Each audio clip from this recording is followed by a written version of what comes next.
recording. I always give it a couple seconds. And then if I back up, look, there's Liz. Good morning. Good morning. Today is Tuesday, right? Or Monday. Tuesday. I've lost so much track of time. I had to show this off. Look. Ta-da. It looks so cool. Ta-da. It's called when I really like something. She finished it. Well, it's not finished yet. Sleeves. But look, isn't this cute? Especially from like this angle. I am loving this. Ta-da. I did some major math on this. Y'all might remember, if you were watching on Thursday, I think I had this much done. I did some knitting this weekend. Yeah, she finished a whole bowl of purple. Good morning. I finished this. We'll talk about it in a second. This is how much this, while I'm standing, this big ball, 250 grams of chunky Eco Merino wool, gets you all the purple you see here. Let's see if I can find. This is how much I had left. See this little thing I tied up? That's how much I had left. I played yarn chicken. I had to, it's 10 stripes to 2 stripes. 2 stripes of Grello, of olive oil, to 10 stripes of this. But down here, it's only 9 stripes. Don't look.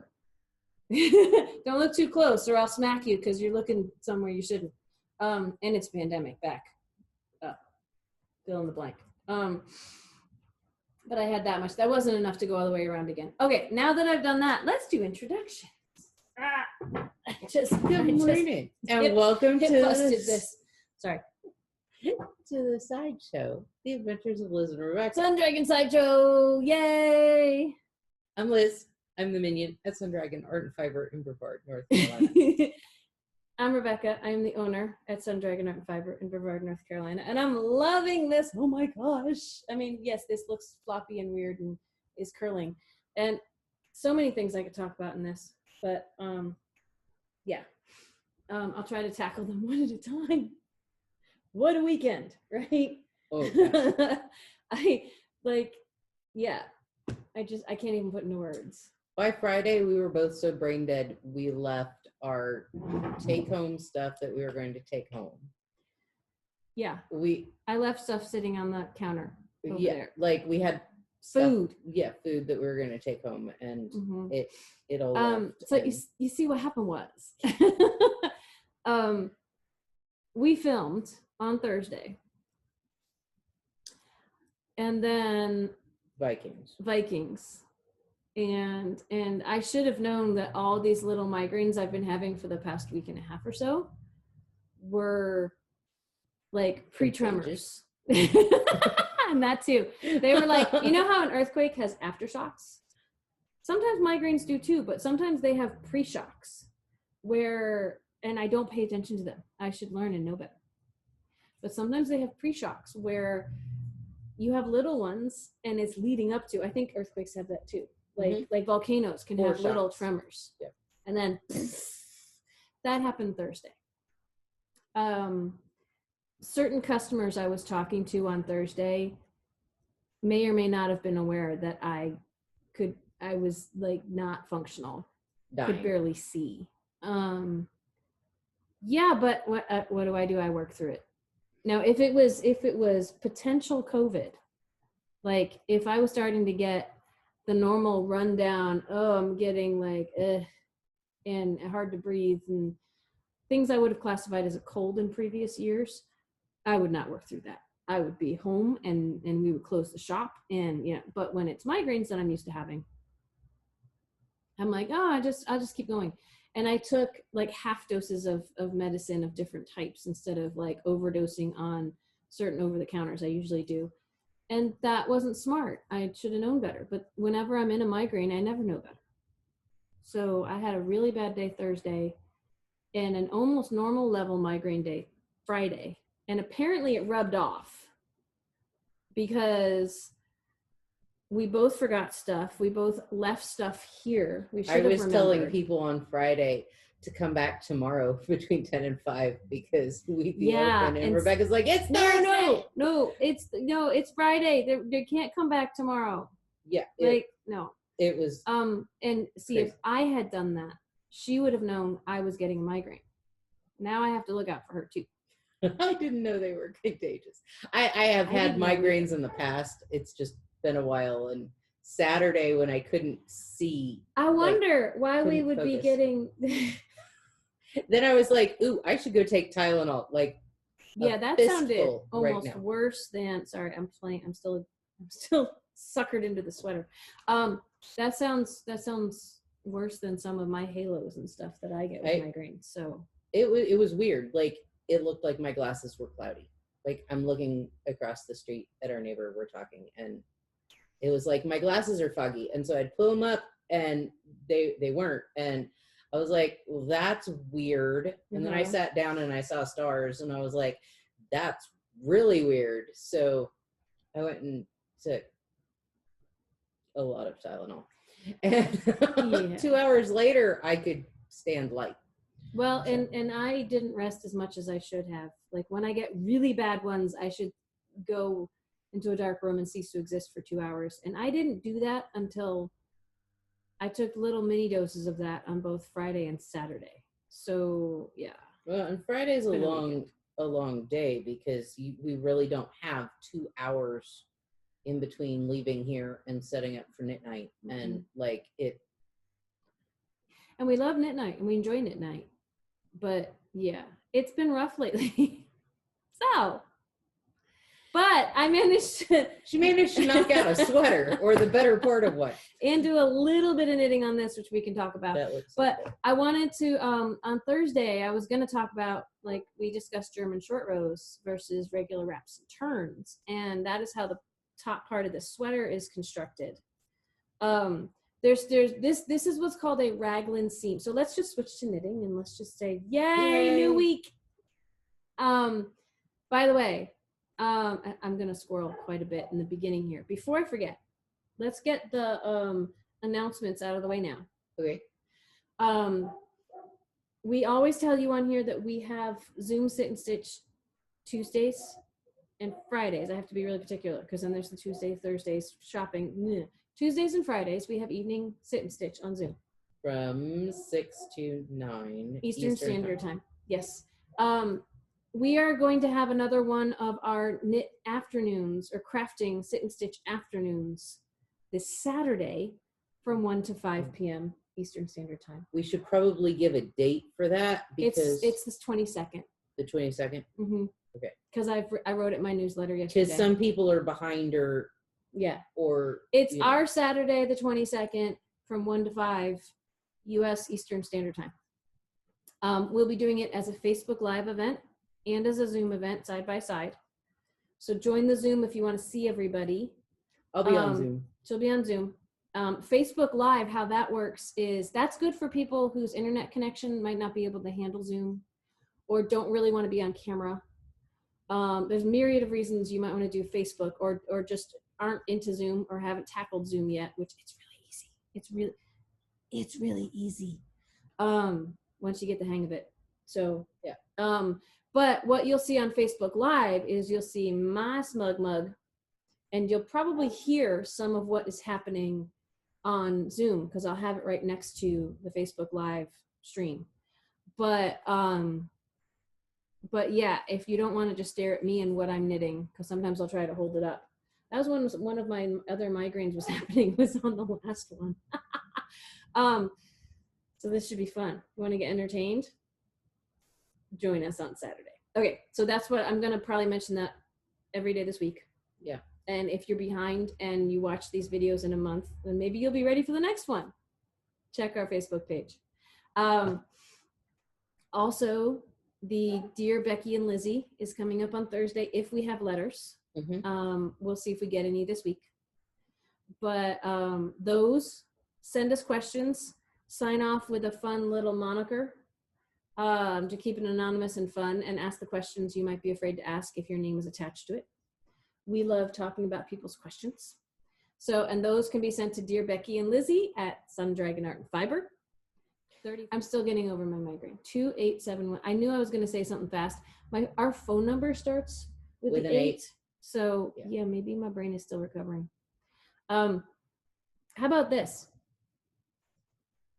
I'm going to edit that out. So, because then I don't have to beep a swear word.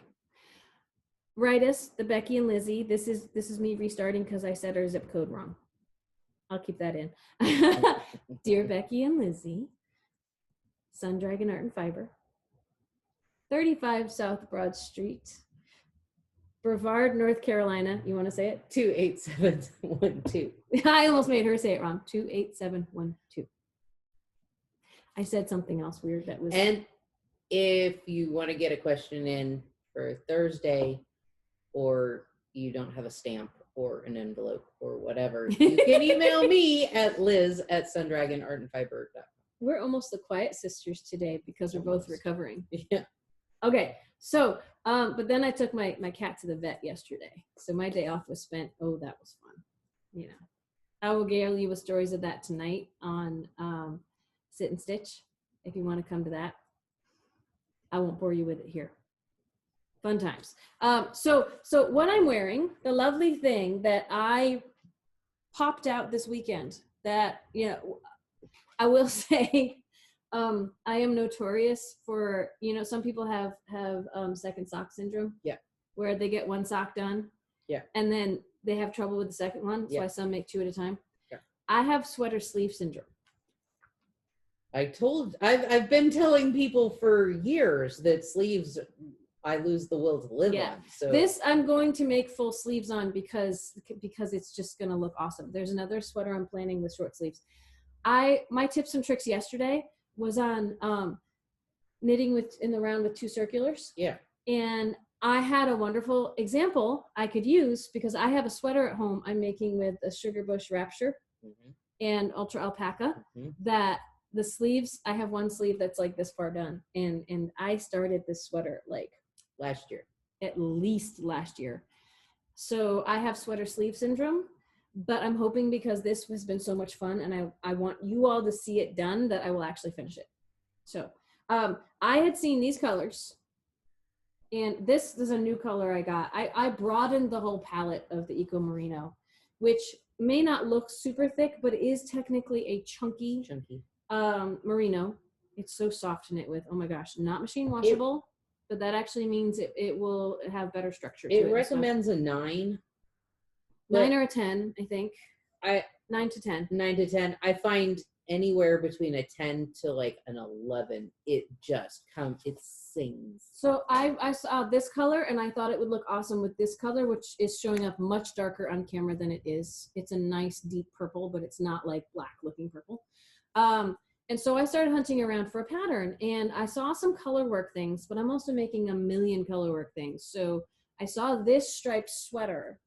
It is, I can't pronounce the woman's name off the top of my head because she is not a native US person, I believe. I think her original sweater is in like Danish. I'm gonna mess that up. Scandinavian country. So I'm sorry, I apologize in advance because I don't have it pulled up here and my brain right now is goo. It's reforming goo. You know, like picture a sci-fi movie where it's like knitting itself back together.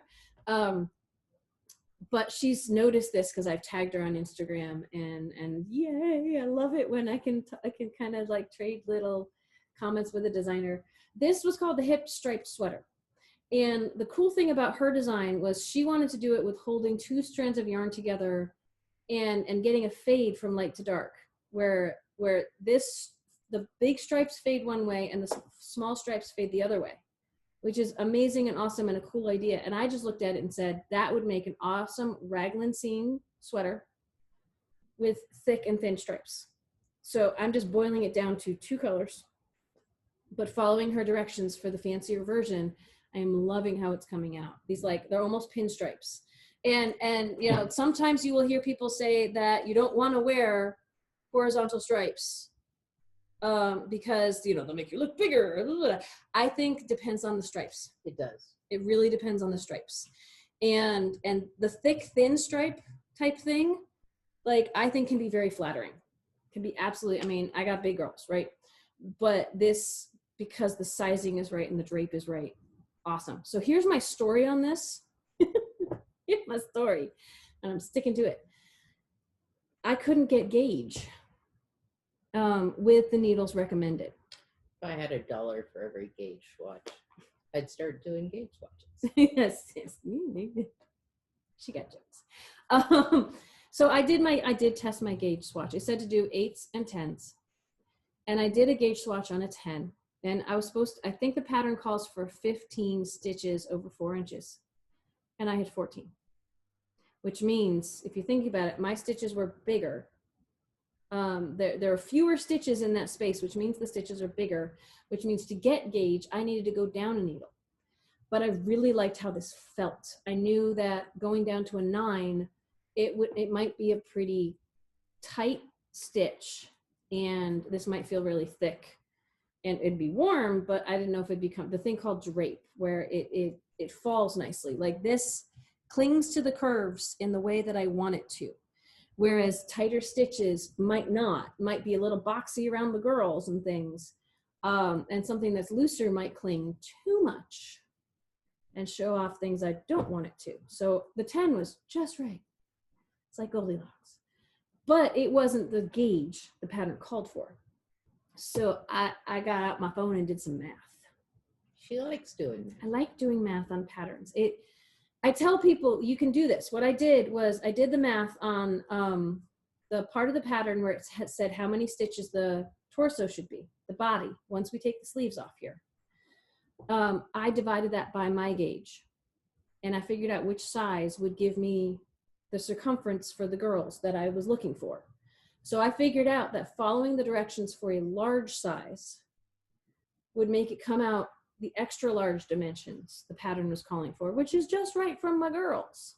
So, and I have the thing of my girls are bigger than most of the rest of me, so I kind of have to, we've talked about that in previous episodes. I kind of have to waffle right in between there. I always tell people I'm happy to help them figure this out. However, following the large directions will mean that the torso will come out the extra large dimensions, but you also have to be looking at the extra large instructions for lengths and things, because if you just follow the large instructions, it might come out the right width this way, but then it might come out short in other ways, which honestly for me on the sleeves, I tend to, my arms are smaller or shorter than most people's of my dimensions, so that might actually work. So it requires some thought. And it's not always a guarantee that if you're down or up a needle size, you can go down in the pattern. There's actual. You have to do the math involved. You can't just say, well, my gauge is different, so I can just jump a size, right? And when someone says that, I say, maybe. Hot maybe on that. You really have to check the math to see. And if that's not in your wheelhouse, or you're like, I don't want to take that time, then I wouldn't do it. You know, if you don't want to take the time to figure it out, then don't try it that way, because you might be really unhappy with the results. Like this could have been a big gamble that didn't pay off, and I'm lucky that it did. I don't mind gambling because I'm only going to make the sweater to here. So like not as much to rip out. If not it's as really much to rip out if it's a hot mess. So I want to talk about a couple more things with this, which means I'm monopolizing today. I'm sorry. It's okay. I'm still and we're a little struggling through this. I'm almost done. And it's taking so long to get across the row. We can return to this once I take it off, but let's find out why Liz is crying. What's going on with you, Liz? I'm at the part of the pattern where I'm 400 and I don't know, 50 I'm dead stitches on my papillon. I love my papillons, but the same spots all like after a while it's like when it takes a half hour plus to knit across just one row, not even do a back and forth. It's like I'm going to die. And why does that happen, Liz? To remind people who maybe have not been obsessively watching us from the beginning, why do the rows get longer? Because it's a triangle shawl. And it starts in the middle. Starts in the middle and gets bigger. And you know, I am almost done with section row 28. I call them rows. Rebecca calls them sections. It's stripes or I don't know. Anyway, well, it's got 3 big sections, and then it's got the little things that are happening with it. It's so trying to be clear. There we go. So I did I think I did from the blue all the way to here this weekend. That's a lot of work. Because again, the rows get way longer. Like back in here, it was taking me like less than 15 minutes to get across one side. The beginning is like, yay. And in section 3, you have stuff on the sections where these are the non-memorizable sections, and then in the middle you have stuff that you have to pay attention to the pattern. Yeah. And I finally got past that, but now the rows are taking forever, so I'm going to die. But I only have 2 more colors of yarn left to put in this. That's awesome. So that's really cool. By the way, so that's her Daydream Dye Works shawl, and with the dark contrast. Not to be confused with her Daydream Dye Works shawl with the light contrast. And we got new Daydream Dye Works in on Friday, which I still have to put into the system because migraine. But we'll try to show some of that off tomorrow on the BSC. I almost got some of it. And then we could say she was magnanimous, but I probably gave her the evil eye. No, it was no. If I That's right. If I bogarted the yarn and it would go perfectly with this shawl. The problem is this shawl and my light contrast are the exact same colors. So if I put a new color in this, done with the light contrast, they wouldn't be the same. The world would stop spinning. So it wasn't for lack of desire. Yeah. And I probably got the evil eye from Rebecca going, don't you dare. Well, okay, because Emerald's waiting for a new base stock to come in. So we did not get a massive order. We got a very special small order. And I'd like people to have a chance. Yeah. So a couple of things to talk about on this. I would say for people who sorry, I got distracted. Someone just walked really close to the shop, and that always makes me go, what? For people who haven't made a sweater before, I'm a really, really big fan. I've probably talked about it before, of Ragland seam sweaters. And even though this is a super dark color, you can see the Ragland seam because it's where the stripe almost seems to have a right angle. Ragland seam there's a diagonal seam on the front and on the back that allows for your shoulders and your sleeves to happen. So you start small at the collar and you expand in 4 points.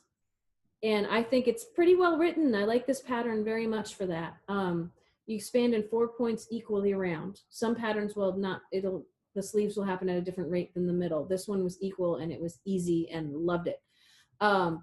And that also means instead of one where you make the front and the back and the sleeves and you sew it together, when you have stripes like this, having that line up is nearly impossible. Yeah. But when you do the expansion from top down and have the increases, you have nice stripes that do this. You can see that Ragland seam right there. It looks pretty the way that they direct you to make it. And like, it's when it gets big enough, it has you what they call separate the sleeves, which means you put them on stitch holders. The only thing I had at home were needles of a smaller size. So I just put them on circular needles that they could hang out on, one over here and an itty bitty one over here, but really long, so they wouldn't fall off. And you cast on just a couple of stitches on the armpits and you start going in a circle. So most of this, apart from the ribbing up top and the ribbing at the bottom, was done just knitting in a circle with increases. The one exception was shaping the collar. If I hold this up, and we've talked about this on the show before, the back of the collar is higher than the front. And there's a couple different ways that can be done when you're starting in the round. One of them can be that you add the collar on later and you're just I want to say stitching. I'm sewing. No, not sewing. Yeah, reknitting itself. You start by casting on the back and you start doing these increases, which shout out to Claire. Claire was doing this and going, what? You do have to knit and purl and do your increases, and it gradually gets bigger as you're heading this way, and then you cast on stitches across the front. You start in the back with it higher, and you kind of go back and forth, and you're gradually coming in, and then you cast on stitches. This was not done that way. This was done with what is a very popular way right now, which is short rows, where I knit, when I started, I was knitting the collar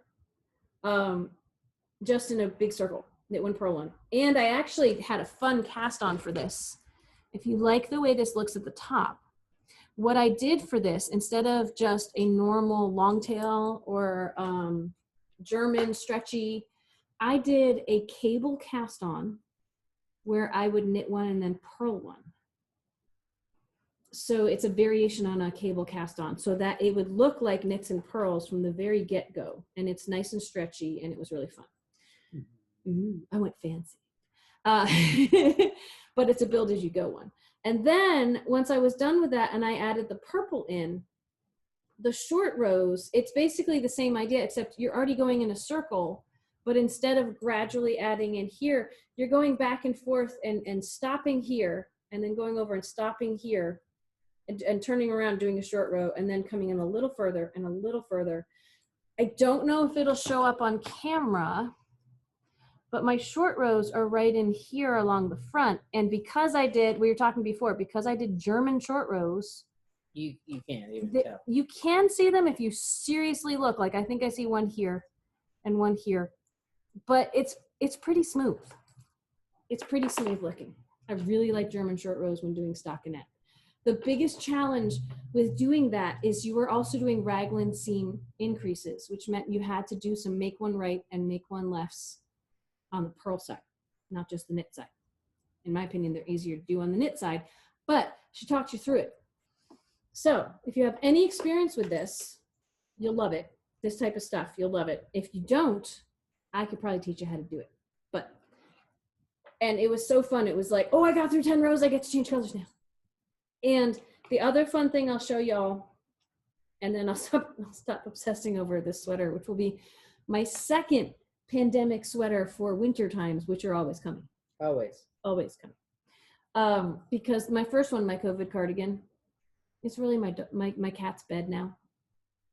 It's like I forgot to put it at the foot of my bed for him to sleep on one night last week. That was a rough night. So I don't know if I'm actually going to wear that one. I will, but it's now, I think my cat has taken it over as his own, and he's trying to do the same with my night shift, which I'll show you in a second. The other fun thing I'm doing with this to make it more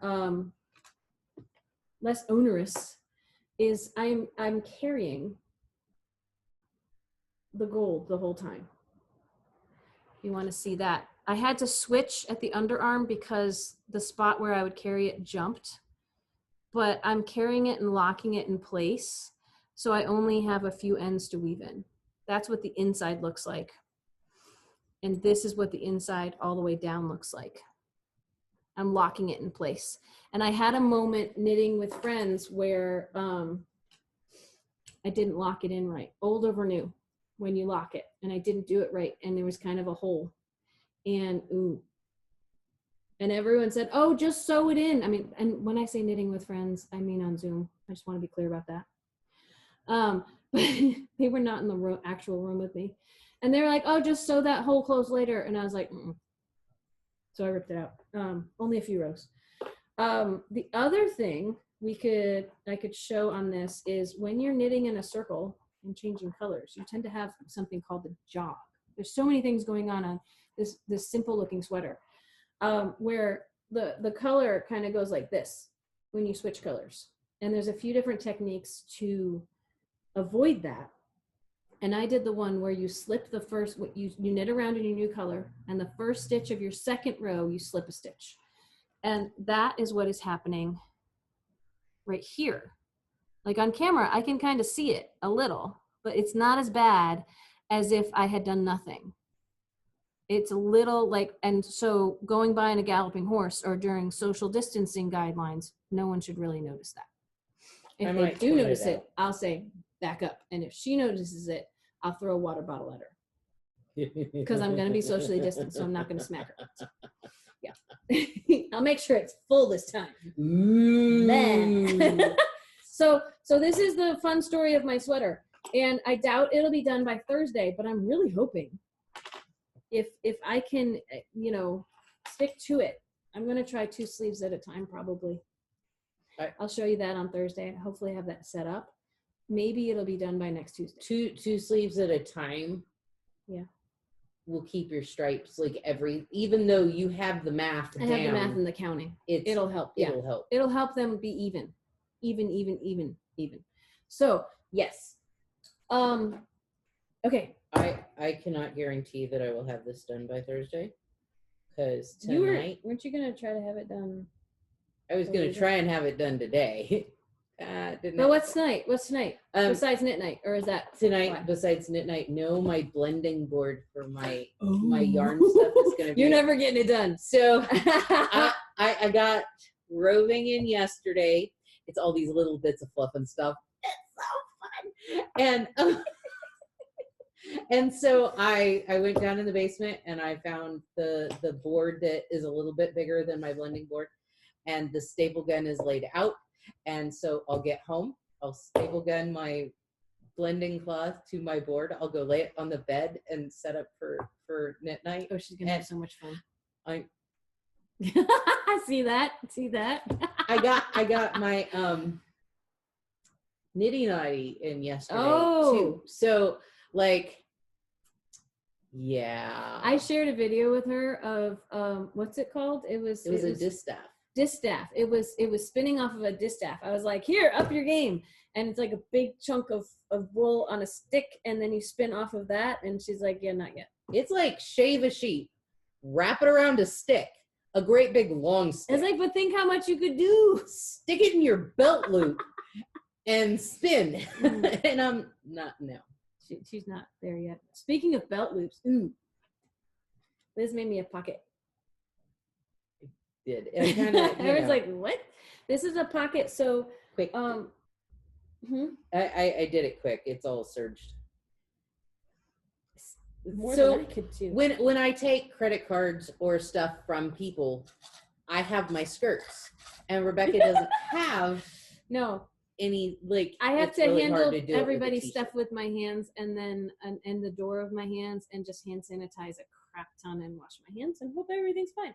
But this is, I can grab people's. It's like an oven mitt for the shop. Ha!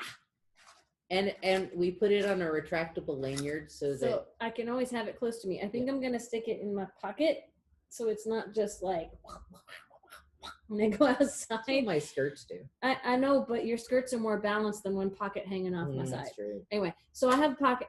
I'm locked and loaded now for the day. Segue. I passed the halfway mark. That's. Have you been knitting on the same row this whole time? No, this is going back. Okay. So I that's how long it takes. I will almost done 2 rows by the time. Oh. Well, see, I get nothing done. You at least get progress done when we're doing this, because I talk with my hands and I know. So I just wanted to show off. I have done barely nothing on this because, I got distracted by a sweater. So, and I'm starting my morning meditations, y'all, right now. So if you haven't already discovered them, I'm trying to do about a minute of knitting that I put on Instagram and Facebook. And then I put even a shorter spot of it on stories for a day. And I didn't want to bore y'all, although meditation is supposed to be repetitive, right? I didn't want to bore y'all with the same project over and over again. So I've been switching projects out and doing like 1 minute on different projects I had at home this weekend.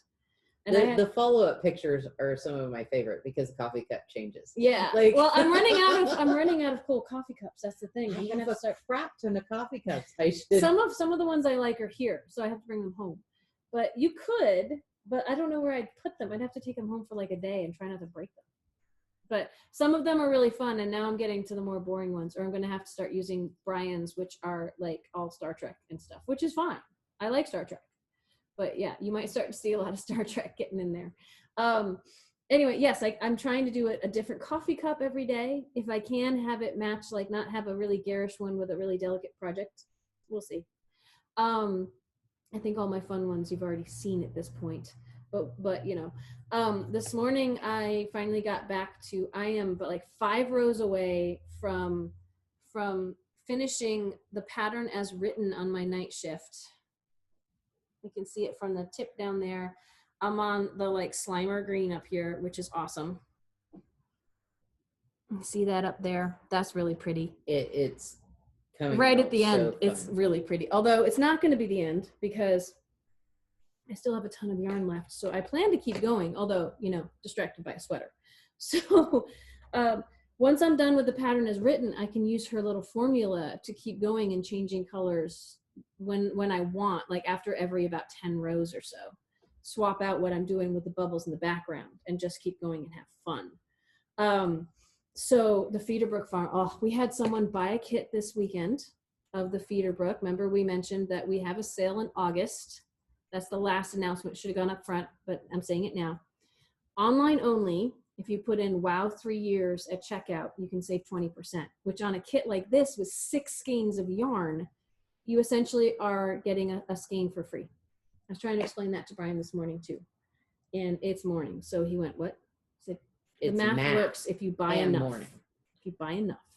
So doesn't work on the smaller kits because you're not buying 6 skeins of yarn. But when you get to that level, you're getting more than a whole skein for free, which is kind of fun. So, and every kit's going to come out different. We put a new one up last night from new Feederbrook that we got in. And it's always so amazing. Every time we might put some new kits out this week. The one that was bought will only relist if we have the same tones of Feederbrook to make it work for the picture, because skein to skein or batch to batch, it's more likely. Each batch we get in will be different. Because the kit, I have an example here. I have an example. This wonderful yarn, one of the wonderful colorways called Oxidation. And of course, the one thing I didn't prep was the cowl I made with Oxidation. And I think I folded stuff up. Hang on a second. She organized, but she organized with a migraine. So you are so lucky that I'm actually over here means I can do this. Yeah. Oxidation was the color this got unicorn fists for her shift. Yeah. So this is for my shift cowl. The color down here that shifts behind the green is a really early batch of Oxidation that we couldn't move to save our lives. Which looks more like the new, right? The new. So this is Oxidation behind the green here, right?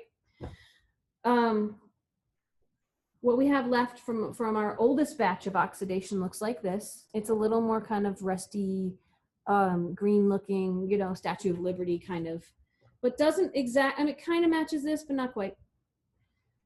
Our second batch of Oxidation, the one that came out really bright, that I think it's Kim who bought our kit, came out really bright and intense. And that is, one of these is going in the kit. So we have one left, right? And then the newest batch of Oxidation to arrive last week. This one's even got a little blue in it. It's just, they're all so unique. So if I do, let's see. This one had a fun variance in it. These batches, well, the first and the third look kind of similar. They're still not. And then the second in the middle, it's an example. We have other examples of just how we almost have to change out pictures when we list it if it'll work that way. Like even the batch we get may have a lot of differences in it. Like one of these looks a little different than the others. That happens with some other colors too. And that is the fun thing, because these are hand-dyed, hand-spun, hand-plied.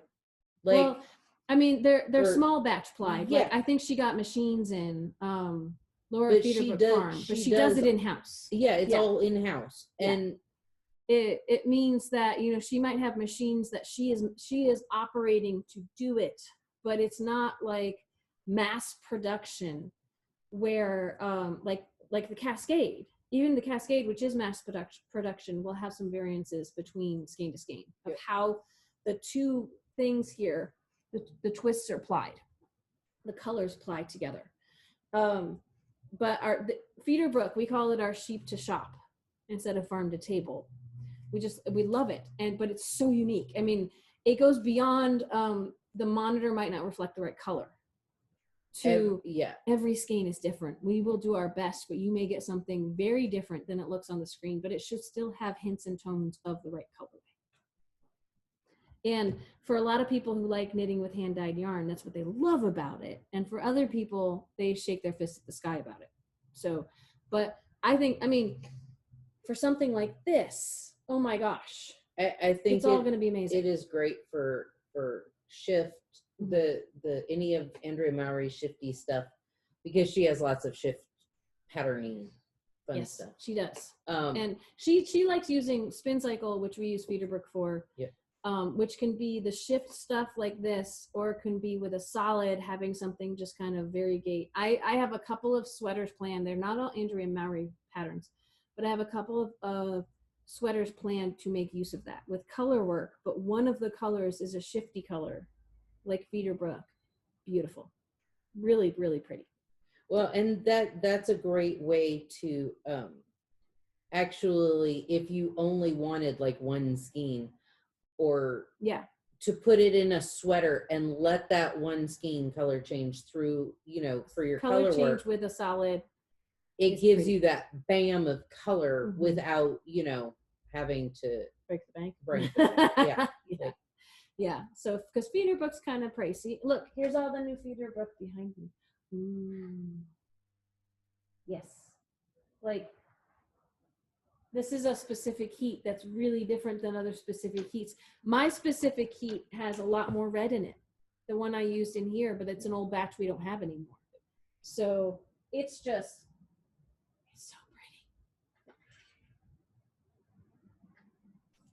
This is the same colorway. I mean, you can kind of tell, right? It's neon-y and fun, but one's a lot more vibrant than the other. And now I'll try to stop. We could return to some Feederbrook tomorrow. We'll see. I want to talk Daydream tomorrow, and maybe another one of our nice, yummy but basic yarns. More basic yarns. So we should yummy and basic tomorrow. Yes, we should. And winter is coming, so who knows what that yummy and basic might be. It could be still some summery stuff, or it could be getting ready for winter, like my sweater. Because work ahead, and then it's ready. Then you're not going, oh my gosh, I still have to finish this, and I'm cold. Which is what I do. And my goal is to use the VSCs to get as much as I can up on the shop site before August runs out, so you can take advantage of the sale. But you might just want to skulk around on the website and see what's there. So, 20% all throughout the month of August, because yay, we've been in business for 3 years.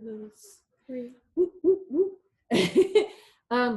And we tried to start filming early so we could have some time before the shop opens. And right now we have 15 whole minutes before the shop opens. So I'm going to say we should go. Yeah, we should probably go. And get ready for Vikings. I'm starting this row. And you just started another row. Well, it's the start of section 29. And, So you're doing a row 5? Yes. But after that, it gets crazy. A row 5. I need to stop her knitting before she gets to the crazy, so she can help me today. Yeah. Yeah. You don't want to, on the, one of my pieces of advice on the Papillon is don't stop in the middle of a complicated row, which is working back after you do a row 5.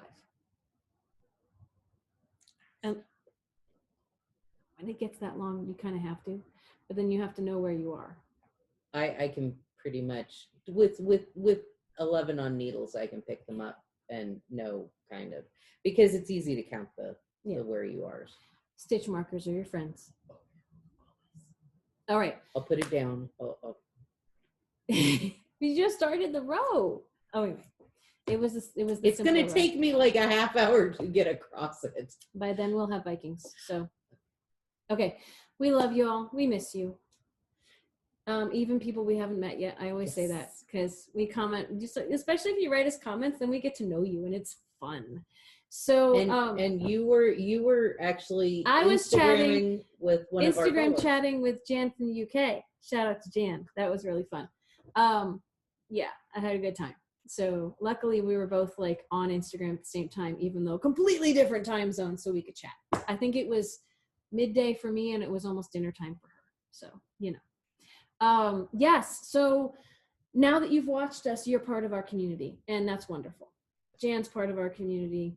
Luann is, Shia is, and then everyone at home. Like, too many people to mention. Because if I start mentioning, I can go like Carol and Amy D and Amy G, and then I forget people, and Claire and Bridget, and then people go, well, you didn't say me, and I mean everybody. I really do. People who come by the shop, people who join us on Zoom. It's really great to see you all in whatever format we get to see you, even if it's reading your comments. So please do that and write us at the shop, like I mentioned before, and give us a thumbs up. And subscribe, because guess what? We're over 400. We passed the 400 mark. Yay! Which for me is huge. That's fantastic. So now we have to set another goal. We what's funny about that is we both found out like in the middle of the night when and we both got went, to go to the bathroom. I have to wait to tell her. And we were like, we can't send a text to let them know. But you know, yeah, it was. We both were like, I saw it first. No, we really did. We probably saw it at the same time. It was really exciting though. It was. So now, should we set a goal of 450 or just shoot for 500? I'm excited. It will be like, we're at 401. Actually, we are at 401. But but please subscribe, because then we'll cheer. So and share it with other people you think will like it. Yay! So have a good Tuesday, or whenever you choose to watch this. I'm gonna go so I can start processing this and editing out my swear word earlier and uploading it. So stay tuned for Adventures of Liz and Rebecca on Thursday, and tomorrow's the VSC. So tomorrow we'll show you yummy things you can buy. You can buy all of this too, but Anyway, we're more targeted tomorrow. Find out if Liz has made yarn. Will you tell us tomorrow? She might make you wait till Thursday. We'll see. I might have the little thingies made, okay, but we can't sell that. Anyway, we'll argue about this off the air, and we will see you tomorrow. Bye. See ya. I got a bucket. Oh no. Oh, what? The night shift job. Oh, that's okay. I took a picture of it on the floor yesterday. It's fine. Oh, well.